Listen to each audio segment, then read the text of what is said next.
Miller time. That's right. We're going to have a Miller party. We're going to dunk on Mr. Miller. Stephen Miller, even. I've taken some stuff from some other YouTube channels, and I'm going to play... Democrat policies shield these monsters from... Did I tell you to talk? No, I did not. Let's try that again. This is Stephen Miller, the ass clown, who's the Deputy Chief of Staff for Policy at the current White House. And he's a guest panelist on Laura Ingraham, another white chocolate turd. Yeah, that didn't come out right. White turd. All right. Laura Ingraham. Yeah, she loves to host liars and lie herself. Let's push play and let's listen to what they have to say. Oh, by the way, this is from Rebel HQ. Democrat policies shield these monsters from deportation by purpose and by design. Their policies are evil. They are intentional. They are malicious. They hate this country and they want our people to suffer, and they have turned migration. Why are you so angry? You're calling all the shots lately. I mean, you got ICE doing your deeds. You got Trump listening to you. You're pretty you're in a good place. Why are you so pissed off? Oh, I know. We'll get to that at the end. Into a weapon. They have destroyed the lives of countless thousands of Americans. And today, Democrats run sanctuary cities that protect and shield illegal aliens who have committed the most heinous crimes from deportation. While Donald Trump and his administration... Oh, yeah. Anytime we talk about anyone in the Trump administration or the Republican Congress, we should remind folks that Trump's wife was a gift, a young girl gift from Mr. Epstein. Let's not forget it. That's a little commentary from the host of Rebel HQ. Let's continue with Stephen. Biden and the Democrat Party allowed millions of military-age men with criminal records and criminal intentions and criminal ambitions into the country to... That's bullshit. 99% of the people we've arrested have been hard-working people.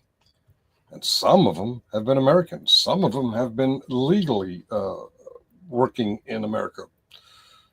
Yeah, when you round up 300 people, you might catch one really, really bad guy. Not a very good stat.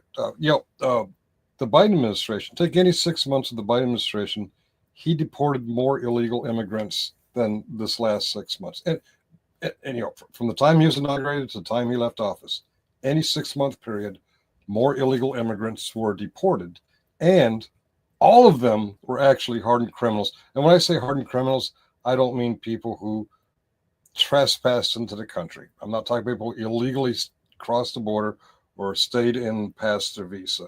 I'm talking about rapists, killers, drug pushers, human traffickers. And when I say human traffickers, I don't mean people helping other illegal immigrants. I'm talking about the Epstein kind of human trafficker. Prey on us, to prey on our citizens. And the, what's her name? Grizzly Maxwell? That bitch is in a minimum security prison now. She's on the same level of prison as people who write bad checks. People who lied to get their kids into college. Same level. The Martha Stewart type of prison. Not the kind that ruined the lives of many teenage girls. Let's continue. To prey on our communities. Then on top of that, millions more are stealing our benefits, stealing health care, stealing spots in our public schools, and stealing the wage. Actually, the people who are stealing that is a Republican-controlled Congress who's representing 81 billionaires. 1% in this country is stealing shit. You're looking at the wrong 1% there, Stevie. And the incomes of working Americans. The only people stealing our country's social safety net benefits, health care, and spots in public schools. That's the voice of the host of Rebel HQ. Let's move through. I don't want to take his content. Let's go back to Mr. Miller. And fear about human beings with different skin colors are also part. Oh, this is a famous actor of Latino origins. He was on for a season or two of ER. He's done many other things. I guess he's not a big Miller fan. Let's see what he has to say. Of this sort of white nationalist Christian movement, with Christian nationalism. It's so wild, but we're allowed to enter there as long as you're hating, you know? Have you gotten into it with those folks? No, I've never met them, but, you know, I like to meet them. The one that I'd like to meet is Stephen Miller, who hates Latinos more than life itself. He's the architect of all this for Trump. I'd like to meet him and knock him out. You know, John, you're going to have to get in line. And because you're rich and famous, you'll probably get headline privileges. But Mr. Miller, he's only going to have Secret Service protection at the most for another 3.5 years. And we're all waiting. We all want to knock him the fuck out. Oh, here's Bill Maher. He's a bit of a, he's funny, but he's a bit of a pig himself. What has he got to say? There was a virulent racist. Oh, yeah. And oh, he's going to talk about racist when he hates anybody of Islam. Okay. He marched with the KKK. His father was arrested. His father was. Stephen Miller's father was KKK. I did not know that, but it makes sense. It was definitely a racist. And his grandfather was a pimp? A pimp. Stephen Miller's grandfather was a pimp. And his father was KKK. Interesting. Let's continue. The times, the people are a product of their times. He is a product of his but some of us overcome our times. Yeah. That's a good point. We're going to see some video of Stephen Miller when he was in high school and in college, and he said some really, really stupid shit. And it may very well be that he's a product of his times. But, you know, let's each look back into our middle school, high school, and college days. Well, okay, Army days for me. I didn't go to college. We said some pretty stupid shit, but we grew out of it. Mr. Miller never grew out of it. Exactly. That is absolutely true. He hasn't overcome that. That is true and fair to say. But he's not on the level of racism that No, that people Stephen Miller say. is. No, nobody's at the level of Stephen Miller's racism, and who's the architect of all this mass deportation. Grew up here in Santa Monica with Latinos, and I guess they bullied him, and he's got And that is actually what's going on here. When he was at a young, impressionable age, and he couldn't get girls, and he would mouth off to people with a little bit of brownness in their skin, he got his ass whooped, and the girls hated him, and he resented people of Hispanic descent, and he's never let that go.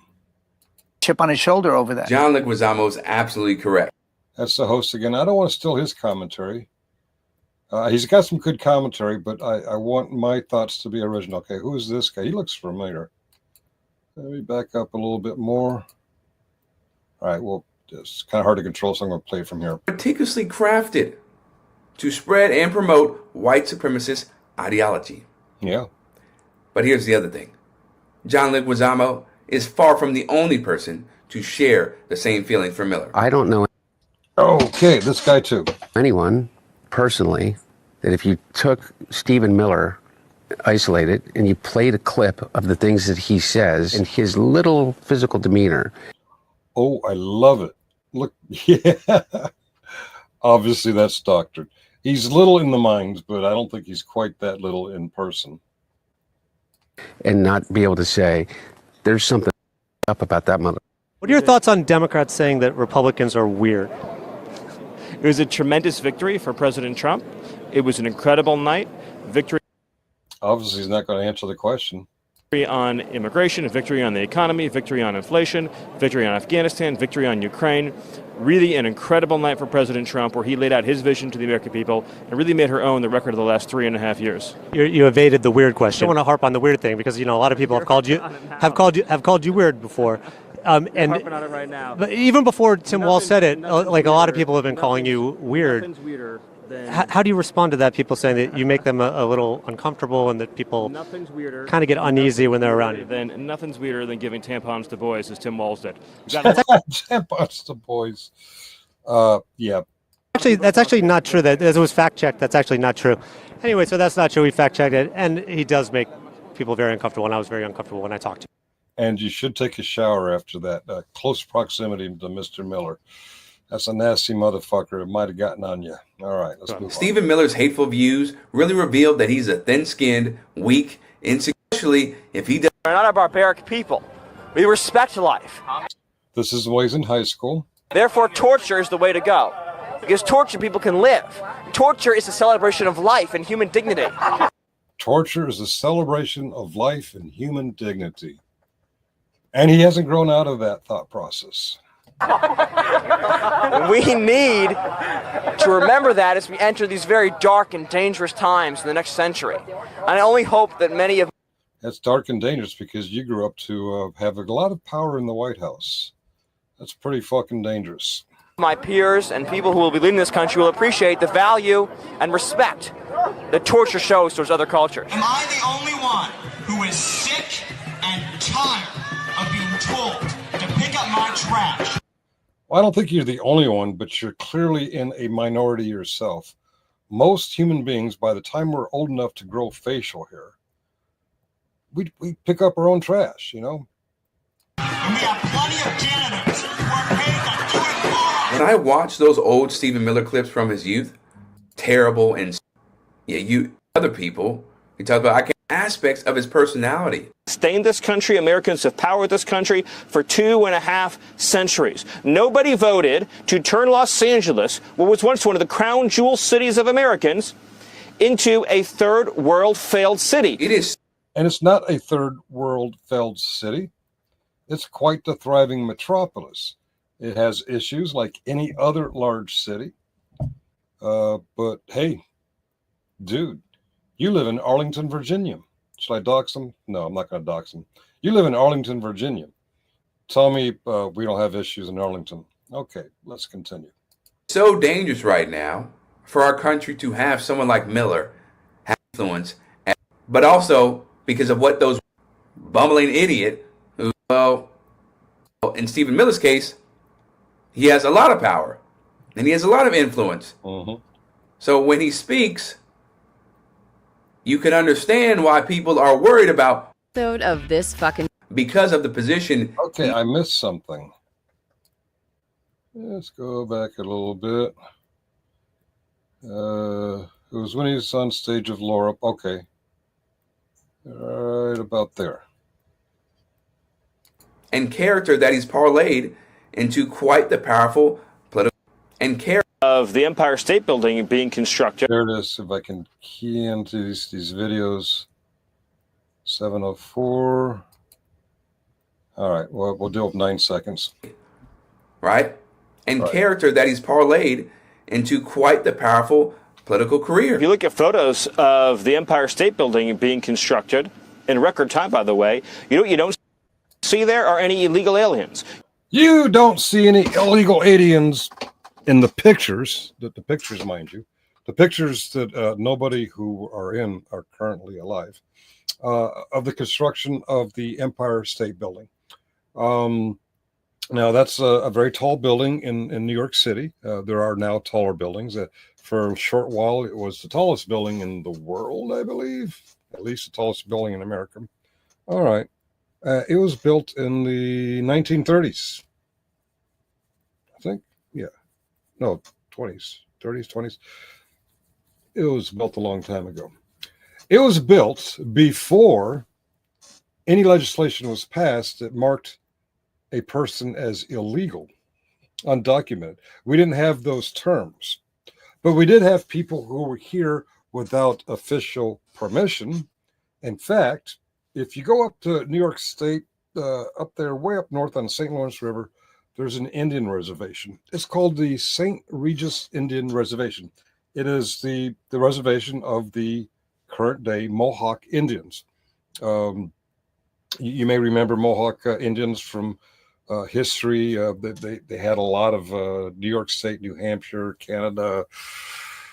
They were pretty big, but now they're just a little itty bitty reservation in Canada and New York City, New York State.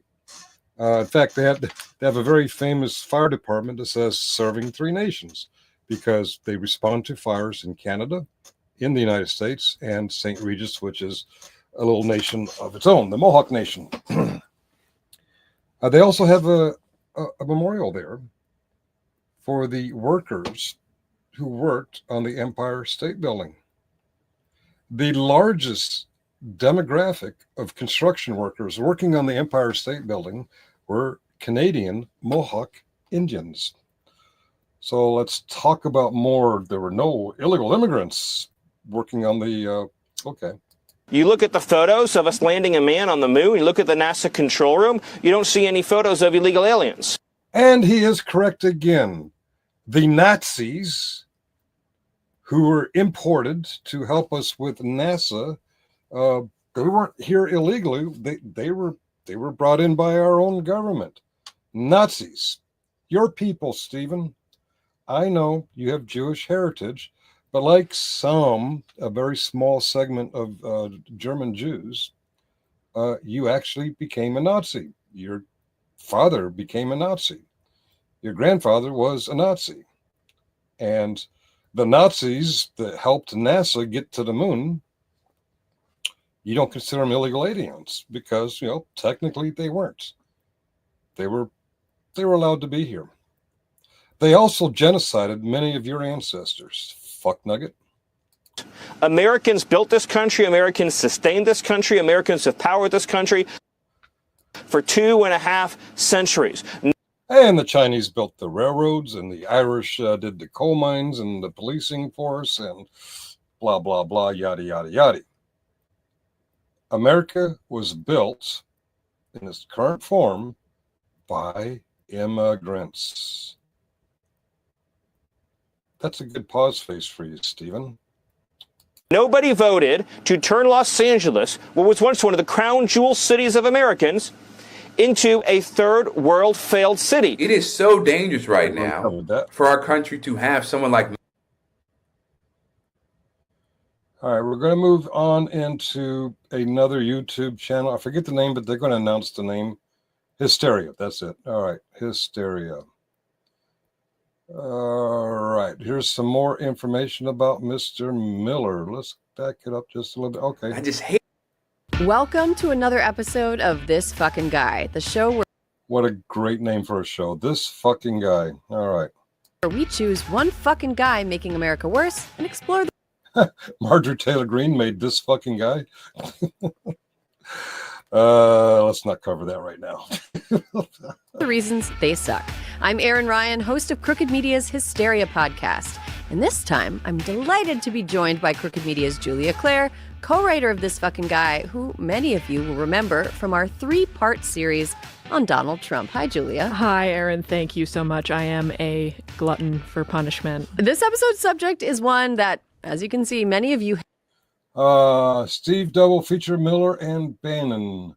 Please do one on Steve Miller. Okay, looks like their audience wants them to cover Stephen Miller, so they're going to do it.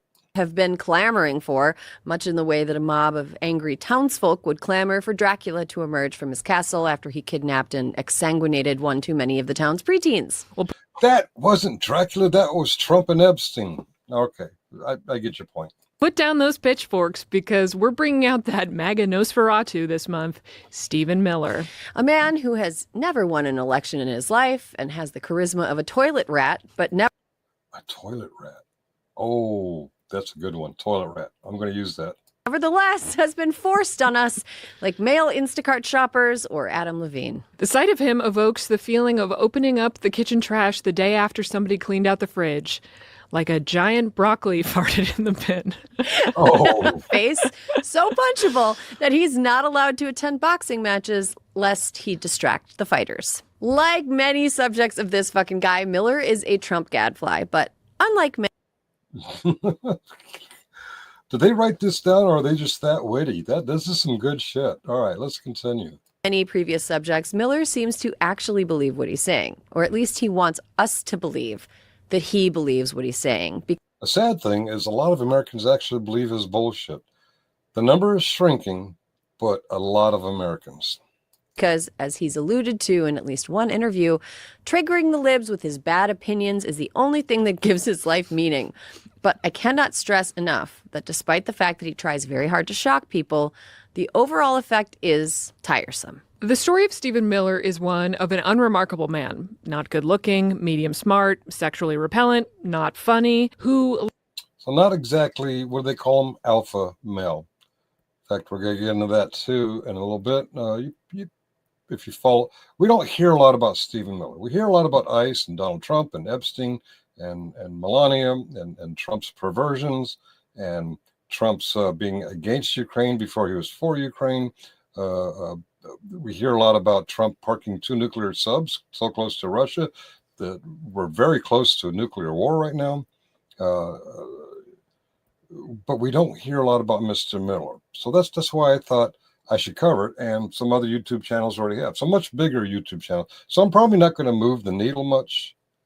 Yeah, we need to cover this fuck nugget. Like many others in Washington, wants to be interesting. And since he can't embody any of those other superlatives, he's chosen to be the most obnoxious. Like Shakespeare. He's very good at that. He's very good at being obnoxious. I think he's replaced Kellyanne Conway as the most obnoxious person under Trump. Here's Iago. Miller's motivations are opaque. Are there lessons to be learned from his Hitler-light histrionics? I'm actually not sure. Miller seems like somebody who had every chance in life to turn out good, or at least normal, but just came out weird. Very weird. Yes, he had he's upper middle class, even though he had some bad seeds. Apparently in his ancestry, there was a pimp and a KKK member and a Nazi sympathizing Jew. But, we're not responsible for what happens before our childhood, but we are responsible for what we do with it after. Middle school, when he began subscribing to Guns and Ammo magazine, the official magazine for feeling bad about your dick. Hold on. When I was in middle school, I subscribed to Guns and Ammo. My opinions have changed dramatically since then, but get off my dick, lady. All right. God already laying the groundwork as an enormous loser. A middle schooler interested in guns and ammo. Certainly no red flags there. Also a Hey, I turned out perfectly normal. Come on. Preteen from Santa Monica, A Time to Kill, in which he urged a violent response against radical Islamists, a catch-all category. A Time to Kill. Wow. 2002. Yeah, a lot of people. Oh, my. Yeah, that's when Bill Maher really started talking about Islam. And wow. Into which Miller appeared to suggest that most Muslims fell and accused his classmates and administrator of inadequate patriotism. Sorry, but Santa Monica High School, this one's on you for letting a minor publish an article called A Time to Kill. Good point. Good fucking point. And let me see. 2002, that'd be George W. Bush. So Department of Education. All right. Maybe the right wing's right. The Department of Education has failed a few times on the federal level. All right. So, yeah, kids are going to make articles about killing. All right. Let's continue. Which is already the title of another thing that was very popular. So what you're saying is Stephen Miller doesn't have original ideas. Speaking of which, it's Miller time. My title. It's not just a commercial for a beer. It's also a series of articles Mr. Miller wrote. It's Miller time. Is there an original idea under the sun? I don't know. John Grissom, A Time to Kill. Yeah. Hack behavior. Here's another clip of 17-year-old Miller joking about torturing Iraqis. Cool. But as for Saddam Hussein and his henchmen. Called... I think we already covered that. That's why I skipped through that. Miller time. Oh, Miller time, yes. The column was full of what you would expect from Miller by now, both because it was already the title for something else, and because both Miller brand beer and Miller's writing leave the consumer with a distinct piss aftertaste. Piss aftertaste. When I drank beer, Yingling was my brand. Miller, Genesee, Utica Club. That was the stuff we bought in high school because we couldn't afford good beer. Okay, let's continue. In one article, Miller argued that laws requiring pay equity for men and women would hurt businesses and that the pay gap was mostly women's fault for not asking for raises, which... Oh yeah, okay. So women don't want to get paid for doing a better job than their male counterparts. I think that's misunderstood, Mr. Miller. Okay, this is what, 2005. Okay. Again, not original. I just can't get over what a fun hang he must have been on the quad. One of his classmates, who was also an editor on the Duke Chronicle, said of Miller, quote, "I cannot remember a single person who was his friend, nor can anyone I know." Yes. That doesn't surprise me. Yes. Again, that sounds right. Miller first entered the national spotlight during his senior year at Duke when 3 captains of the school's lacrosse team were falsely accused of raping a woman they hired as a stripper at one of their parties. The case became a national lightning rod as the 3 players in question were white and their accuser was black. Stephen Miller distinguished himself with an immediate willingness to believe that the white players were innocent before any details. If I remember correctly, he was actually right on that one, but very hateful about it. About the case were known. To horrified reactions from fellow students and faculty, he showcased that he was predominantly concerned not that a woman might have been raped, but that young white men might have been wrongly accused. It's not good to wrongly accuse anyone. But I have an unfair advantage. I've played this through. Now all but the standard response to any accusations of sexual misconduct from the right. Miller devoted more of his school newspaper column to the case than any other topic. For this, he was invited to be a talking head on CNN. You guys remember Bill O'Reilly? That was a fuck nugget.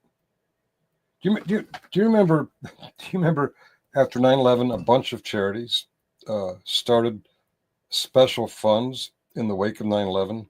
The Salvation Army, United Way, American Red Cross. He was really hard on American Red Cross. Now, those other agencies, those other charities, they created funds specifically for the survivors and the family members of the deceased of 9/11. Red Cross created a fund specifically for the increased needs for disaster in these upcoming times in this wartime. The Red Cross does emergency messages to soldiers, sailors, airmen, and Marines assigned overseas when there's a death in the family. The Red Cross message. In fact, if you're in Iraq or Afghanistan or deployed anywhere, Bosnia, it don't matter. If you're overseas, the only way you can get actual emergency leave, there's special benefits of emergency leave. I mean, you might get a compassionate commander says, "Yeah, your wife twisted her ankle, we'll let you go home."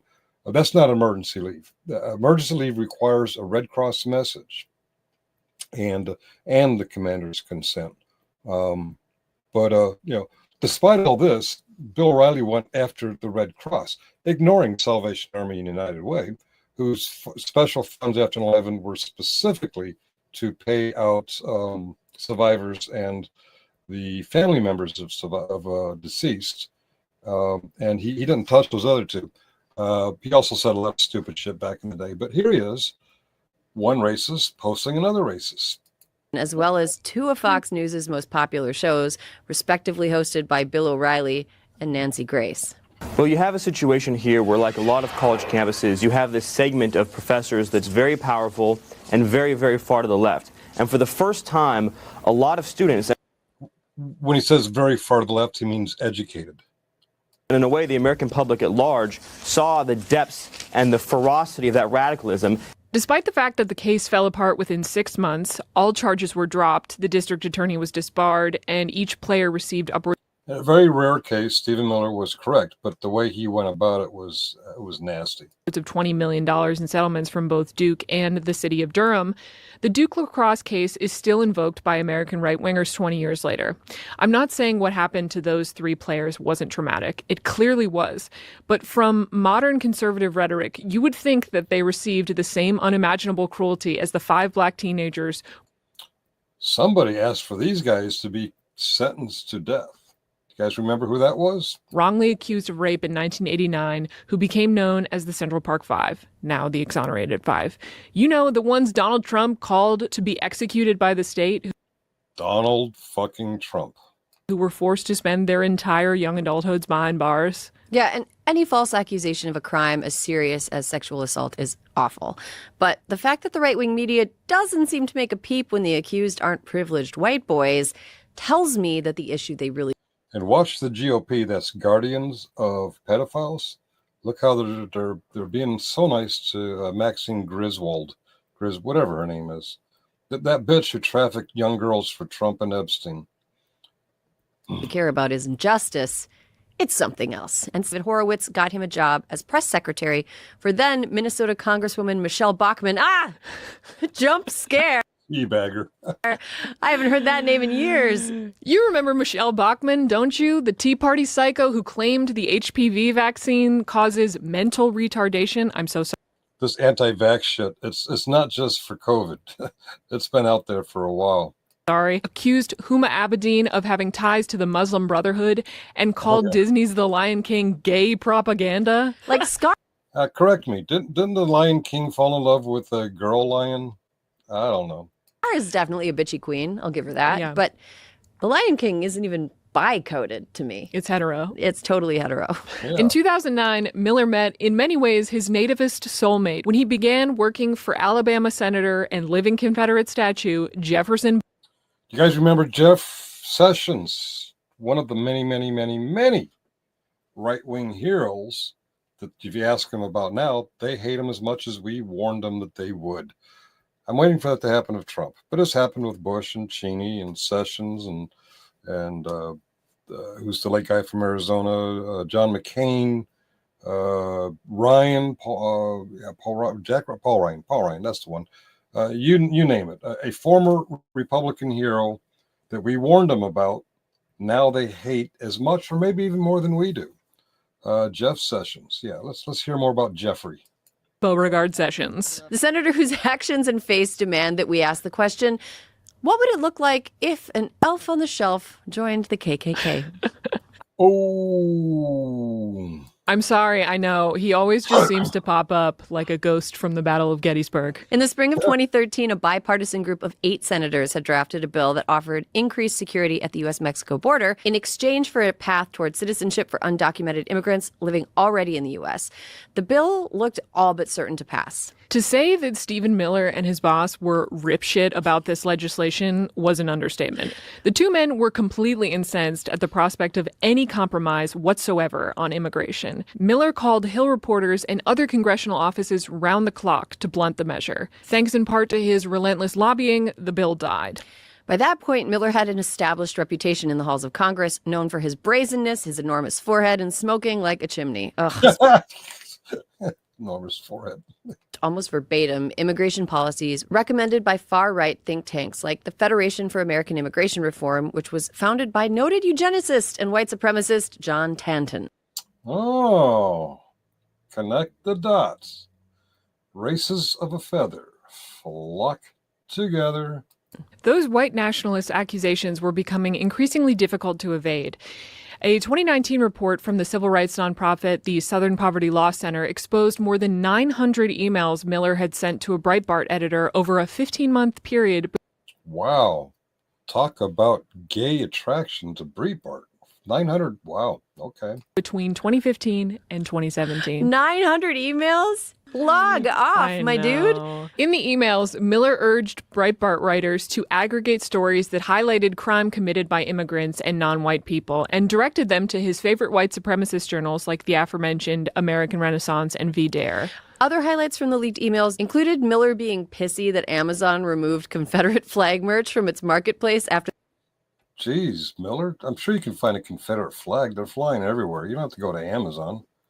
The 2015 Charleston, South Carolina shooting, where a white man went on an anti-black rampage and killed 9 parishioners at a black church.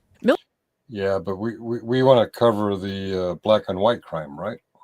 Miller also promoted the racist French novel The Camp of Saints in the emails, another work popular among white nationalists about the destruction of the white world by non-white refugees. But lobbed by CNN's Jim Acosta. Are we just going to bring in people from Great Britain and Australia? Jim, actually, I have to honestly say, I am shocked at your statement that you think that only people from Great Britain and Australia would know English. It's actually... He meant white people after you were talking about brown people, dipshit. It reveals your cosmopolitan bias to a shocking degree that in your mind, no, this is an amazing moment. This is an amazing moment that you think only people from Great Britain or Australia would speak English is so insulting to millions of hardworking immigrants who do speak English from all over the world. Jim, have you honestly never met an immigrant from another Cuba. country I know. who speaks English outside of Great Britain and Australia? Okay, Also, except for the fact that he already made hating immigrants his entire personality before he got to college. But beyond that one relationship that was more like light bullying, Stephen, a heavy smoker with a receding hairline and the bedroom eyes of a serial killer's minion, wasn't very popular with the ladies. Until, that is, one very special lady came along. Cue the romantic music. We're going to hear more about this lovely bride and this immigrant hater fairly soon. That was the theme from Suspiria, a 1977 Italian cult classic about a coven of murderous witches that retain their power through horrifying human sacrifice, which, even though I had to stop watching it at the razor wire scene, is actually a more heartwarming story than that of the courtship between Stephen Miller and his awful wife, Katie Waldman. either way, I'm sleeping with the lights on. Okay, so Katie grew up in... Now, I'll be honest, I didn't know much about Katie before, well, we'll get to that. These ladies taught me most of what I currently know about Katie. Let's watch. In Weston, Florida, where, like her husband, she was completely unremarkable except for her willingness to be mean and annoying for attention. When she was in high school, she got into a feud with one of the only black teachers on her school's faculty over the teaching of Toni Morrison's Beloved. And after the dust settled on that, she tried to bully the teacher's kid, one of the few black students in her school. Wow. Wow. Yeah, they're right for each other, kind of. She sounds amazing. While involved in student government at the University of Florida, her greatest achievement was voting down a measure that would have sent condolences to the family of Trayvon Martin, an unarmed black teenager who was... Oh, right. That's right. When that, the one time they were okay with the Latino, when he killed a black guy. Oh, boy, yeah. ...murdered by a neighborhood vigilante. In a thorough profile of the couple's obnoxiousness, Vanity Fair found sources from throughout Katie's life that described her as sociopathic, horny for power, and friendless. Horny for power. Keep that in mind. That was years ago. Someone accused her of being horny for power. What is power? Political influence? Wealth? Maybe the wealthiest in the world? Let's continue. Okay, maybe she and Stephen Miller are actually soulmates. Anyway, one Thanksgiving early in his White House tenure, Stephen's parents asked him if he'd met any nice girls. And Stephen, in his typical normal and cool way, screamed at them that the topic was off limits. Something Don't talk to me about girls.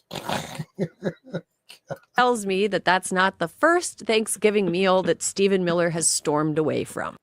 It's not going to be the last. I'd love to be a fly on the wall in the Miller's residence this Thanksgiving. That's going to be a lively conversation. But little Stevie wouldn't be lonely for much longer. Katie and Stephen would meet doing their evil bidding for their evil bosses. Katie and Stephen, who was a Santa Monica Zero and a DC 1, met shortly after she got a job working for the National Republican Senatorial Committee and then the Department of Homeland Security, where she played a role in convincing her bosses to adopt the family separation policy, aka the policy that led to that footage of migrant children in cages crying out for their mothers. This I did not know. I remember the stories. I remember that the last Trump administration was also very evil towards migrants. The family separations. Which I guess Katie found pretty hilarious. By the time Katie had made it to DHS, she was already well known for her shameless lack of scruples. I don't know, is she blonde or is she brunette? She's looking blonde here. Oh, no, okay, she's the shorter one. Never mind. And for the unholy trinity of traits possessed by all the Trump comms minions: immaturity, arrogance, and utter incompetence. So you can see why when she and Stephen Miller crossed paths, it was love. Each had met their craven, deranged other half. Stephen had everything that Katie had ever wanted: proximity to power, a willingness to date her, and... a willingness to date her. I think it was mutual. Neither one of them could get a date before each other. The rare Jewish Republican pedigree. Although it should be noted that many people close to Stephen, including many close relatives and his childhood rabbi, found him just as off-putting and awful as the rest of us, and his own rabbi. Wow. Have disavowed him. And as Stephen and Katie's relationship blossomed like a corpse flower, so too did Katie's career. She eventually worked her way up to Mike Pence's press secretary. The pair were married at the Trump National Hotel in D.C. in February 2020. A few weeks later, the COVID-19 pandemic would lead to a series of events that would ultimately shut the hotel down for good. Actually, it was poorly run. The business, Trump cannot run a business. And a lot of hotels, better and a lot of hotels worse, survived the pandemic. Good. But was it the COVID or the curse of Katie and Stephen touching their wet little butthole-shaped mouths together that sunk? Oh, butthole. That reminds me of People Press Harder. Butthole-shaped mouth. Oh, wait. I'm not covering that shit anymore. Let's continue. The hotel. Impossible to say, and I am so mad at you for conjuring that image. You're welcome. After their wedding, they moved to Arlington, Virginia to mate and They moved to Arlington, only he lives there now. Feed. The pair have 3 children, 2 boys and a girl, or in the parlance of Trump's Supreme Court, 2 humans and 1 human minus. But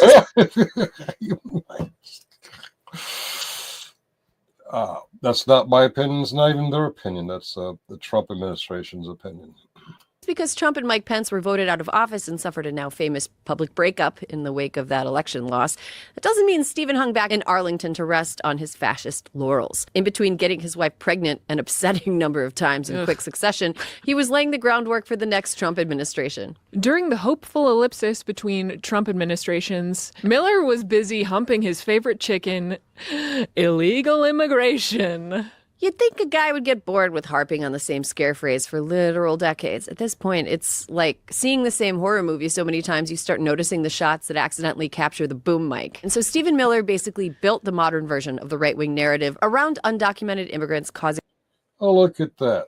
Another child diddler on the left there. That's Matt Gaetz. I kind of forgot about Matt. Seems to be a lot of them in the Republican Party. all the problems. And now we have to watch him wave it around in public over and over, like the guy I see on Melrose and Western with his butt crack out every morning on my drive through Hollywood. It's a beautiful city.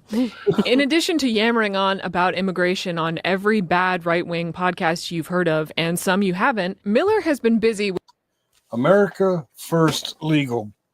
I've kind of covered this a few times.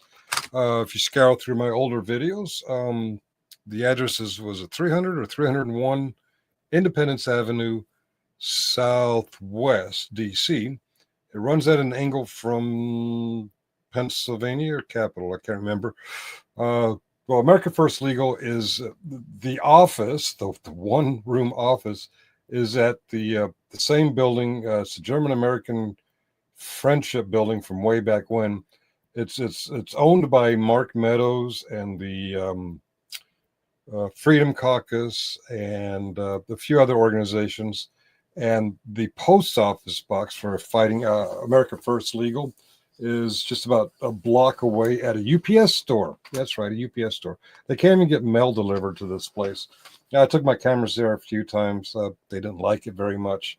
Took my fuck Trump flag there once. They actually, officially they didn't like it, but as people came out and talked to me one-on-one, they're all like, thumbs up. Even the people who publicly support Trump, a lot of them privately hate the fucker. But yeah, America First Legal. I don't know if they're still in operation now that he's Deputy White House Chief of Staff, but all they did was spew radical right-wing bullshit, racist bullshit, and they didn't do anything else. Then they can call themselves a law firm, but they didn't do any kind of legal work. Let's continue. with an organization called America First Legal. America First Legal aims to fight against policies meant to be more inclusive of women, Black and brown people, and LGBTQ people across American culture. He fights against what he describes as discrimination against whites, which is funny since for most of his life, he and his wife were discriminated against by whites who did not want to be friends with them. Miller. Oh, There was also Save America PAC also have his representation at 300 Independence Avenue Southwest. Birds of a racist feather flock together. getting paid by the Save America PAC, which was a major proliferator of the mass delusion that the 2020 election was somehow stolen from Donald Trump. Stephen's superpower has always been cockiness despite being surrounded by people who hate him. The self-assurance of a pro wrestling heel, except he's not in on the joke. And so, even before Trump emerged the victor in the 2024 presidential election, he was immediately ready to describe the administration's game plan over the next 4 years. What do Elon Musk, the federal government, and one of Trump's top aides have in common? And here we are. Elon Musk, an immigrant. Mrs. Miller, a little brown skin herself. Stephen does not look happy here. Let's find out why. A breakup, a billionaire, and a betrayal. Stephen Miller's wife just left the White House for Elon Musk. Yep. Elon Musk is exiting his role with the federal Doge program. That's the and she's horny for power, so she hitched her wagon to this guy, but she forgets he's got like 19 other baby mamas. So I don't know what her cut is. Going to be 1/20th of whatever wealth he's willing to share. Good luck with that power, horny for power bitch. Department of Government Efficiency, and he's not leaving alone. He's taking Katie Miller with him. That's right, Katie, wife of Stephen Miller. She's got a ticket to ride. The Trump International Hotel, they held the property that is the historical post office building. They have a lovely tower there. Tourists used to be able to go up there before Trump took it over. Another hotel chain owns it now. When they have presidential events going up and down Constitution Avenue, they put the Secret Service snipers up there. I think it's one of the taller points in D.C. I don't know if it's taller or almost as tall as the Washington Monument. But yeah, Trump International Hotel, that was a flop. And apparently so was this marriage. The immigration enforcer with the personality of a dry erase marker. CNN says she's joining Elon full-time. And Stephen, he's rage posting like it's 2017 again. Let's rewind. Katie Miller, née Waldman, is no stranger to controversy. She worked for DHS under Kirstjen Nielsen, the same DHS that separated 5,000 kids from their families. Did they ever get all those kids back? Fucking hateful people. She once said seeing the trauma didn't make her more compassionate. Stephen Miller over wife leaving with Musk. Democrats have little to be giddy about these days, but they took pleasure in taunting White House Deputy Chief of Staff Stephen Miller as Elon Musk made his White House exit with Miller's wife at his side. They call him alpha male. Official X account of the Democrats had a spicy post on Friday where they simply tagged Stephen Miller's handle and included an image of an empty chair in a corner of what looked like a hotel room. Now, this post meant to imply that Stephen Miller maybe liked to observe certain activities between a certain someone, Elon Musk, and a certain other someone, his wife, but that, Damn. Cucked. Actually, I don't think it's cucked. Elon stole the wife, just like Epstein stole one of Trump's teenage girlfriends, or forced, whatever you want to call them. Yeah, I don't think Stephen likes to watch. I think he's very bitter about it. I wonder what he tells his kids at night. Mommy's never coming home. That's neither here nor there. The post. Anyway, that concludes my 49-minute and 12-second rant on Mr. Miller. Ladies and gentlemen, let's do everything we can to end Miller time. It is no longer Miller time.